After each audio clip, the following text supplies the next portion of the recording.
Olá, hoje gravo um pouco mais tarde porque estava em trânsito, estava viajando. O bombardeio começou por volta de meia-noite pela hora local, 6 da tarde em Brasília.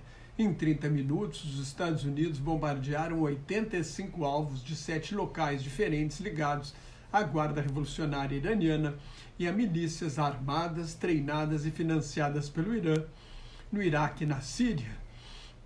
O ataque teve 25 bombas inteligentes de maior precisão.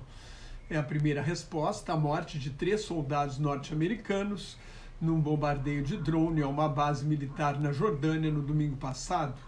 Os Estados Unidos advertiram que é só o começo se os ataques a militares norte-americanos no Oriente Médio não pararem.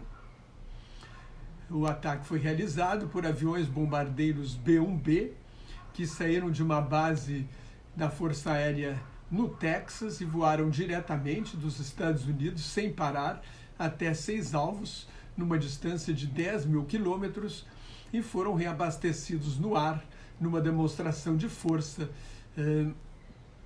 para mostrar que os Estados Unidos podem bombardear qualquer ponto da Terra. Nossa resposta começou, declarou o presidente Joe Biden, numa escalada no conflito no Oriente Médio, com o envolvimento direto dos Estados Unidos, o que Biden tentava evitar desde o início da guerra entre Israel e o movimento de resistência islâmica, o Hamas.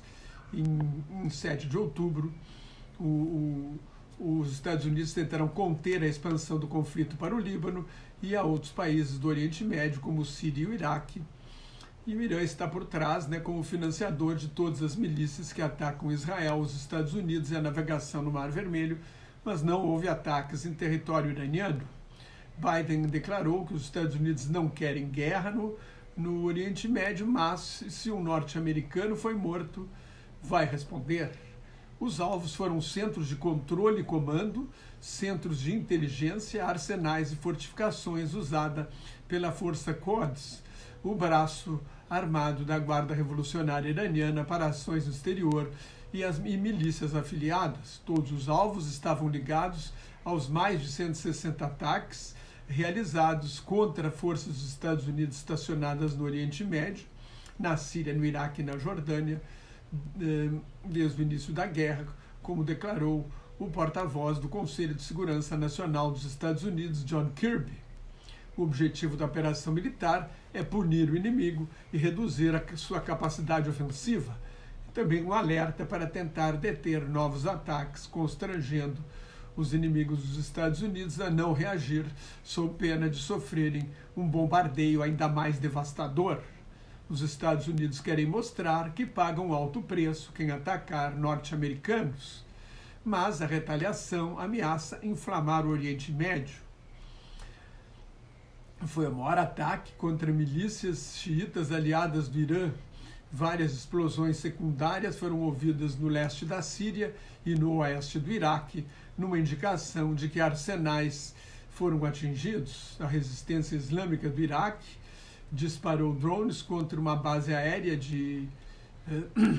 nos Estados Unidos, no norte da Jordânia, a Torre 22, e matou no domingo passado 3 militares americanos.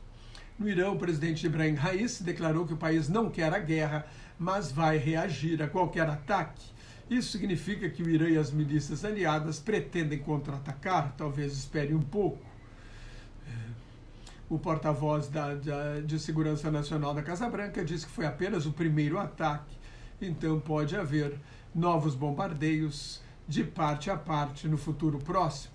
Pelo menos 18 milicianos de grupos apoiados pelo Irã morreram na Síria, informou o Observatório Sírio dos Direitos Humanos. No Iraque, pelo menos 16 pessoas foram mortas. O Iraque foi avisado pelos Estados Unidos com antecedência. O governo iraquiano, de maioria xiita, aliado do Irã, fez um protesto formal, mas não foi além disso. Não vai expulsar as forças dos Estados Unidos, que é o que o Irã gostaria. Os Estados Unidos saíram do Iraque em 2011, no governo Barack Obama, que sempre foi contra a invasão de 2003, no governo George W. Bush. Voltaram em 2014 para combater o Estado Islâmico, que tomara Mossul, a maior cidade do norte do Iraque, e proclamar a fundação de um califado na Síria e no Iraque, com jurisdição universal. Há 2.500 soldados norte-americanos no Iraque e 900 na Síria. Na declaração em que assumiu a autoria do ataque à Torre 22, no nordeste da Jordânia, a Resistência Islâmica do Iraque, um grupo de milícias xiitas, fala em ocupação militar dos Estados Unidos no Iraque e na Síria.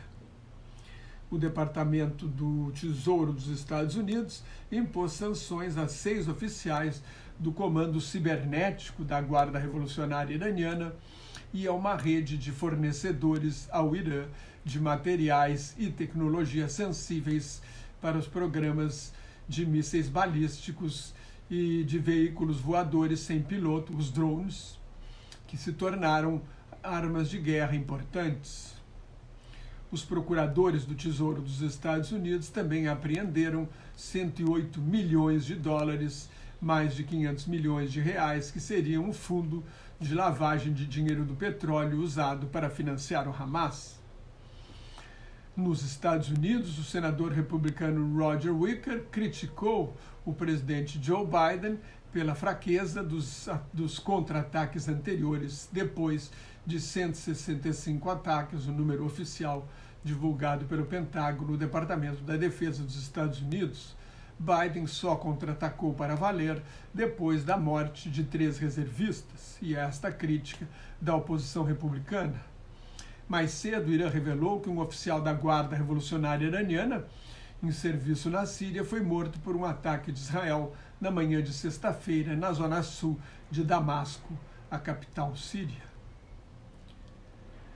Na faixa de Gaza, o exército de Israel avança rumo a Rafah, a cidade mais ao sul do território palestino, que tinha 200 mil habitantes antes da guerra e hoje tem mais de 1 milhão, com a fuga em massa de civis palestinos que queriam escapar dos combates no norte e no centro da faixa de Gaza. Rafah é uma panela de pressão de desespero, escreveu um jornalista. Fortes explosões foram ouvidas em Rafah pouco depois da meia-noite. O Ministério da Saúde do Hamas diz que pelo menos 14 pessoas morreram na ofensiva.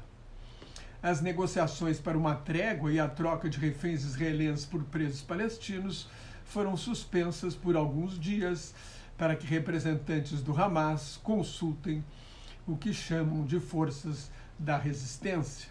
O grupo terrorista, principal responsável pelo ataque de 7 de outubro a Israel, insiste num cessar-fogo definitivo. Em Israel, várias manifestações estão programadas para hoje para exigir a libertação dos reféns e a convocação de eleições antecipadas para formar um novo governo.